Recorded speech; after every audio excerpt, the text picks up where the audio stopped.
3 से 4 table spoon जो है ना, ये खाने वाले चम्मच ये ऑयल के जाएंगे इसके अंदर।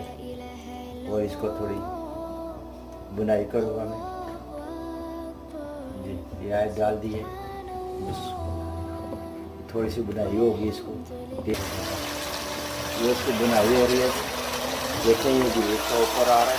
बिस्मिल्लाह, बस इस तरीके से हल्की अंदर इसकी बुनाई करनी है।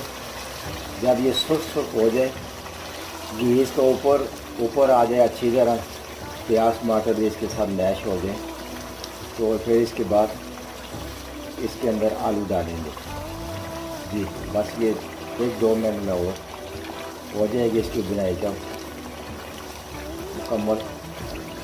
अभी थोड़ा फर्क है जी।